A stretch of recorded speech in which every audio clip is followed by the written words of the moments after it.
மாண்புமிகு தமிழ்நாடு முதலமைச்சர் தலைவர் அவர்களுடைய வழிகாட்டுதலின் பேரில் பூம்புகார் சுற்றுலா தலத்தில் பல்வேறு பணிகள் நடைபெற்றுக் கொண்டிருக்கிறது.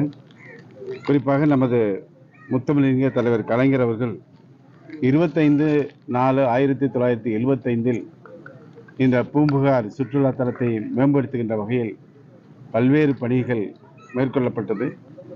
அதன் தொடர்ச்சியாக இன்றைக்கு மாண்புமிகு தமிழ்நாடு முதலமைச்சர் அவர்கள் இந்த மயிலாடுதுறை மாவட்டத்திற்குட்பட்ட பூம்புகார் சுற்றுலா தலத்தில் 23.6 கோடி ரூபாய் மதிப்பில் பல்வேறு பணிகள் தொடங்கப்பட்டு நடைபெற்று வருகிறது. பணிகள் தொடங்கியதற்கு பிறகு உள்ளூர் கிராமத்தை சார்ந்த மக்கள் பல்வேறு கோரிக்கைகள் வைத்தார்கள். அதற்கு தகுந்தாற்போல் ஒரு சில மாற்றங்கள் செய்து இன்றைக்கு கிட்டத்தட்ட 70% பணிகள் நிறைவுற்றிருக்கிறது.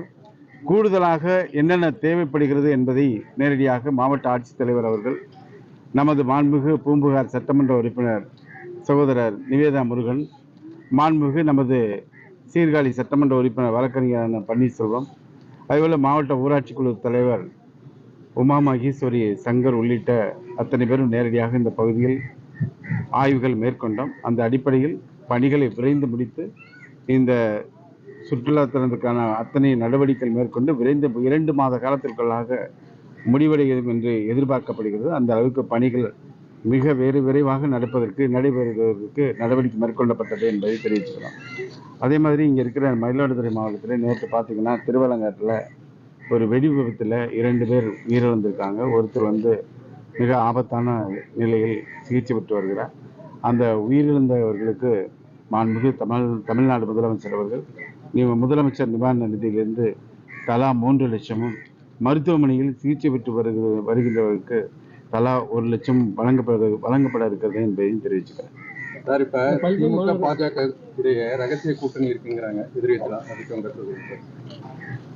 மாண்புமிகு தமிழ்நாடு முதலமைச்சரை பொறுத்த வரைக்கும் பகுத்தறிவு புகழவன் தந்தை பெரியார், பேரறிஞர் பெருந்தகை அண்ணா, முத்தமிழறிஞர் தலைவர் கலைஞர் வழிவந்த ஆட்சி, திராவிட மாடல் ஆட்சி நடத்துகின்ற முதலமைச்சருடைய நிலைப்பாடு என்ன என்பதை தெளிவாக சொல்லி இருக்கிறார்கள். அந்த அடிப்படையில் எந்த மாற்றம் வேற பள்ளி மாணவர்கள் 2 பேர் இறந்துருக்காங்க. அவங்களுக்கு எது நிவாரணம்? அதை நேரடியாக நான் இப்போ போய் பார்த்துட்டு வந்திருக்கோம். 2 மாணவர்கள், மாவீரன், இன்னொரு சக்தி, 2 பேர் இறந்து போயிட்டாங்க. அதுக்கும் வீடுக்கு போய் நிறைய ஆறுதல் சொல்லி சொந்த நிதி மூலமாக நிதி உதவி வழங்கியிருக்கோம். மாண்புமிகு தமிழக முதலமைச்சர் அவர்களுடைய கவனத்திற்கும் முதலமைச்சர் நிவாரண நிதிக்கும் காலையில் கடிதம் கொடுத்துட்டு தான் வந்திருக்கேன். அதற்கும் உரிய இழப்பீடுகள் முதலிடத்திட்டு நாதல்படிகை பகுதியில் புயல் பாதுகாப்பு மையம் அமைப்பதற்கான நடவடிக்கைகள் மேற்கொள்ளப்பட்டது. அந்த அடிப்படையில் மாண்புமிகு தமிழ்நாடு முதலமைச்சர் அவர்கள் கிட்டத்தட்ட 2 இடங்களிலுமே 7,92,00,000 ரூபாயில் முதலீடு திட்டத்திலும், அதே போல நாதல் படுகையில் 7,92,00,000 ரூபாய் மதிப்பீட்டிலும் 2 புதிய புயல் பாதுகாப்பு மையங்கள் இன்றைக்கு அதற்கான அனுமதி வழங்கப்பட்டு அதற்கான இடம் கையகப்படுத்துகின்ற பணி இன்றைக்கு மாவட்ட ஆட்சித்தலைவர், இங்கே இருக்கின்ற சட்டமன்ற உறுப்பினர் ஒட்டுமொத்தமாக சேர்ந்து முதல் கட்டமாக 2 இடங்களுக்குமான அந்த நில மதிப்பீடு செய்யப்பட்டு அரசு நிதி வரப்பட்டிருக்கிறது. அது வழங்கப்பட்டு நாளைய தினமே அந்த இடத்துக்கான புயல் பாதுகாப்பு மையம் அமைய இருக்கின்ற இடத்தை பென்சிங் பண்ண சொல்லியிருக்கோம். இன்னொரு 15 அல்லது 20 தினங்களுக்குள் டெண்டர் விடப்பட்டு அந்த புயல் பாதுகாப்பு மையம் பணிகள் தொடங்கப்படும் என்பதை தெரிவிச்சுக்கிறேன். காவேரி முகத்வாரம் தூர்வாரத்தின் நடவடிக்கை மேற்கொள்ளும். கண்டிப்பாக எந்தெந்த பகுதியில் அந்த மாதிரி தூர்வாரப்பட வேண்டியிருக்கோ அது மாண்புமிகு தமிழ்நாடு முதலமைச்சர் அவர்களுடைய கவனத்துக்கு கொண்டு செல்லப்பட்டு கண்டிப்பாக உரிய நடவடிக்கை மேற்கொள்ளும்.